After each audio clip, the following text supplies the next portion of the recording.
My name is Spencer Kotrosa, and I am a junior here at Regent University. I've been here 2 years. This is my kind of fifth semester, so I've been here a little bit.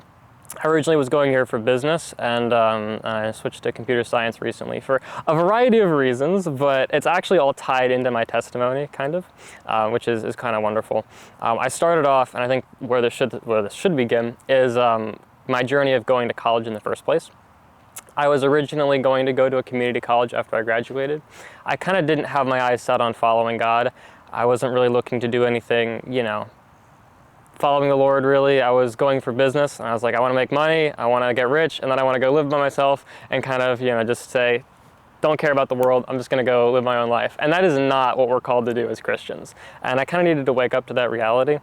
I was a Christian all my life. I was baptized probably when I was like 5 or 6, something like that, before I can remember, if that makes it any better. But I really wasn't following God until probably the last couple years of my life. Mostly it started off with the decision to go to college, which is why I think it's kind of part of it here. I knew I didn't want to dishonor God, and I knew that it was important for me to honor Him, but I wasn't following Him, if that makes sense. So basically, I was going to go to community college and do a couple years there, then transfer somewhere. There was a college called ACT where I used to live in Colorado. It was actually called Castle Rock, Colorado, and they had a couple campuses around there. But I was thinking, you know what, I don't really know where I want to go, so I'll just start somewhere simple, somewhere that I can kind of build some educational credit, go somewhere else, and it'll work out. Well, that wasn't what the Lord had in mind. That was a great idea, but one of the things, even though I wasn't necessarily chasing after God, that I did was I bought a silver cross.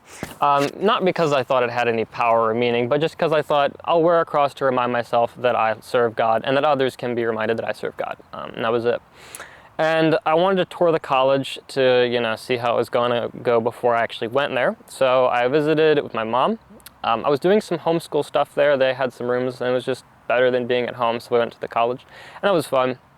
But there was a little bit of a problem. We were going to do a little biology experiment with something we were doing for my last semester, and we wanted to use one of their microscopes for one of the experiments we were doing. And they were all on board with that. They thought it was really cool.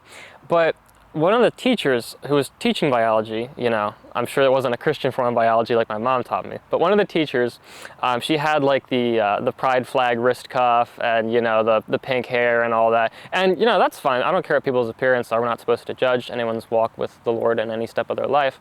But what really hurt was when she looked at me and saw the cross on my chest. And I'm not a woman, so, I don't really, it's when a guy sees a person looking at their chest, it's like, my eyes are up here, I'm not a woman, why are you looking down there, So it was just really, off-putting, and then I realized, I'm wearing a cross, she's looking at the cross I'm wearing, and it was just this disdain in her eyes, and the demeanor shift when she realized, oh, you're one of them, huh?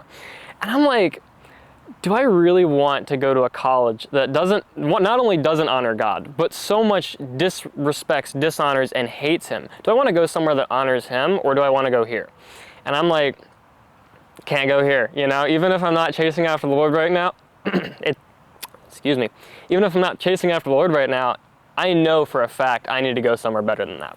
So then began the journey of looking for a college. And I told my mom, I'm like, I want to go to a Christian college in a red state. Find me that and we're good. And that was kind of the whole idea, Christian college in a red state. And I lived in Virginia previously. I moved around Florida, Arizona, Colorado, and now back to Virginia.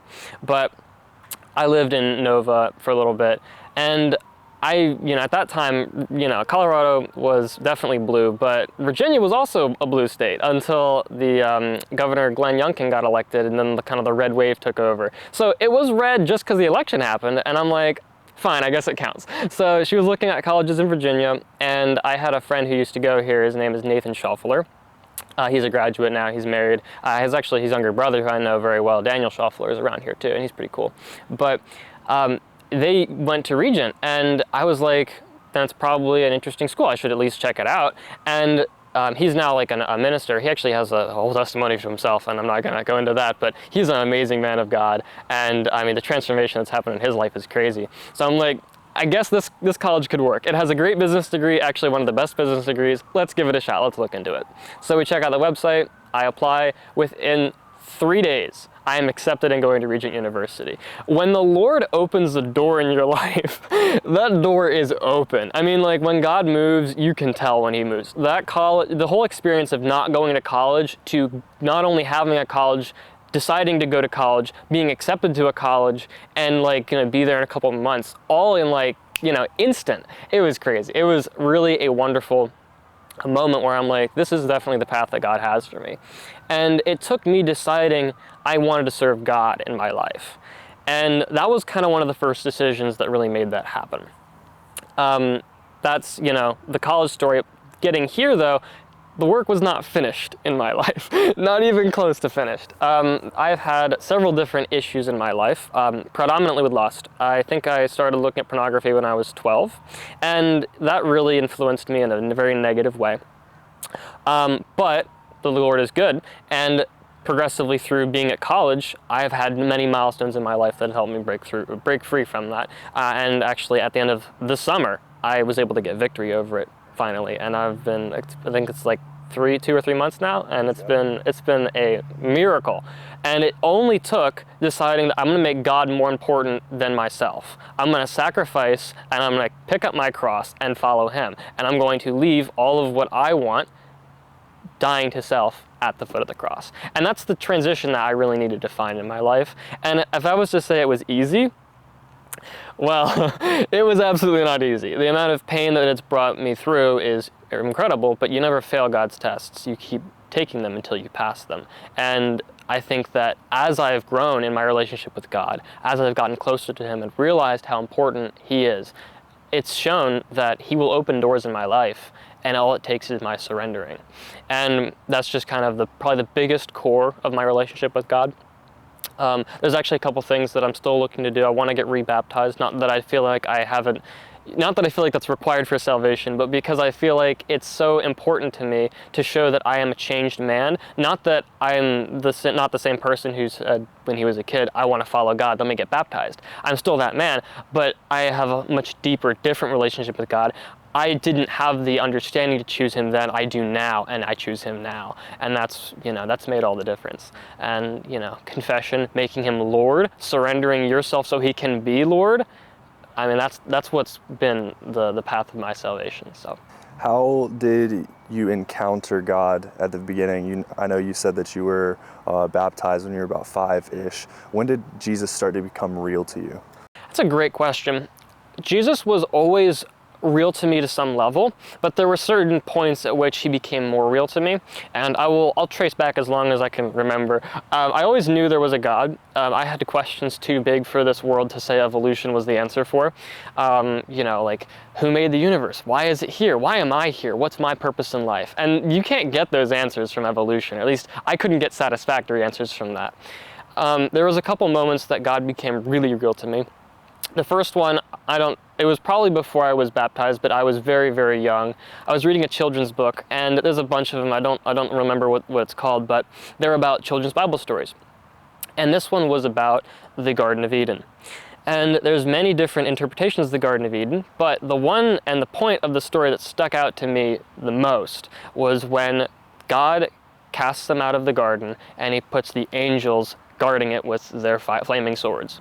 And when I saw, it was an artistic description of it. It wasn't, you know, real or anything. However, angels represent themselves as, I haven't seen an angel, so I wouldn't know. But the Bible gives different explanations. But the angels standing there with those flaming swords, it was so powerful that's like when God says no, and you can no longer have this life, and sends angels to guard the gate.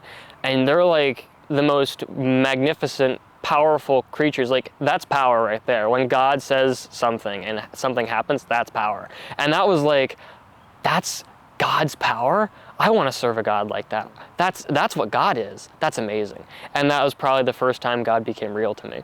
And how do you think that God's power has translated into you defeating lust? I think the power idea here isn't necessarily my power. It's only God's power. And probably most of the mistakes, if not all of the mistakes in my life, have been caused by me trying to have the power in my life rather than giving God the power and letting him move. So many times I can think of trying to, grab hold of my life and making it work out the way I want is when it starts to fall apart, and you grab something like a, clay pot so hard it shatters, You just gotta set it down, have peace, let God work, give him room to work, and not try to rush through things, understanding patience, understanding how he works. That comes from a depth and a knowledge of reading the Bible, of knowing who he is. But it also takes surrendering.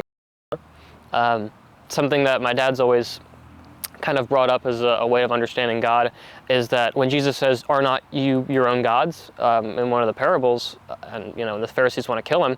I mean, he's saying that because we have to give up our godship and make him God, not be gods of our own lives, but make God God of our life. And that's kind of putting the power in the right position, if that makes sense, What were some of the first signs that God was working in you once you realized you needed help in lust? That's a good question. I always felt that I hated that part of myself because it was like, it's wrong. You always know it's wrong. You don't tell anyone. You do it in the dark. You completely obscured from reality, and you try to keep it that way because it's not something you want anyone to know about you. It's wrong. It's sin. Sin is evil. And I think God working in me, the biggest thing, if I was to say, is God can't work in me until I give him the room to work. If I'm so in control of my life and say I want these things more than I want my relationship with God, put in perspective, how long do we use our phones every day? And how long do we read the Bible every day? The answer to that usually will make people really have to reconsider what they're doing with their time. Because if we were I give 5 minutes a day to God to read the Bible or pray. Do we even do that? Maybe it's every other day we give 5 minutes, Maybe it's every week we remember to read our Bible. And God's wanting a personal relationship with us. That's different. If you can't even give God 5 minutes a day, but you can give pornography an hour a day, 5 minutes a day, 3 hours a day, then your priorities are wrong. It takes understanding that you need to make something less in your life to make God greater. And when you make God the greatest thing in your life, there's less room for other things in your life. They don't fit anymore. There's only 24 hours in a day. And focusing on God, meditating on his word, will cleanse you and will heal you. And I think that's the most important thing, is realizing you need to cut things out of your life. Say no to pleasure. Say, I'm going to focus on God instead. That thought comes in my head, I want to do that. Okay, that's not right. That's wrong. That's sin. Let me go replace that. Let me replace that with something that is good. Let me read the Bible instead. And that's kind of how God can work, and that's how he's worked in my life. From your freedom from lust until now, how have you seen your relationship with God evolve? I've seen it grow greatly. I've wanted to read the Bible. I've found so much joy and so much wisdom in just reading his word, in different scriptures, different passages, even just, I've heard it, if you can't read 3 chapters a day, you can't even read 1 chapter, just try to read the Proverbs of the day, and start there. Just doing that, building on it, I feel so much closer to God. I feel like I'm actually part of his plan. There was a moment in the end of the summer when I was really confronted by, what had brought me where in my life. And I was like, I need to reevaluate what I'm doing. I was doing some things besides, pornography. I was in a relationship with someone I should not have been in. And I had this vision of myself on train tracks. And I saw the train coming, and I wasn't jumping off of them, I was standing on them. And I wasn't gonna move out of the way. God needed me to decide that I was going to jump off the tracks before he could work in my life. But once I did, I was on his plan now. And let me tell you, his plan's better than your plan. It is incredibly better than your plan, and it's wonderful. But it took jumping off those train tracks, deciding that I need to make him Lord of my life now, to see so much areas of growth. I've felt closer to him. My prayer life, oh my gosh, don't even get me started with that. Conversations with God, just praying, just all the time, just everything that happens, I want to talk to him about. I want to know his, perspective. I want to know what he feels about it. And, just sharing your relationship with God is a personal relationship. It's, it's like a friend. And that's what he wants. And it's wonderful. So, yeah. How do you stay connected to God in your day-to-day life now? That's a great question. As I mentioned prayer a second ago, that's important to me, incredibly important. But also worship. Worship is one of the best ways I can stay in my relationship with God. There'll be many times when I'm driving, when I'm doing the dishes, when I'm doing my schoolwork, and I just think, what could fill this void? I know, worship music. Let me put on some good worship music, not the, not heavy metal worship music or anything like that, but there's time and place for that when I'm driving. But more like music that really just focuses on worshiping God.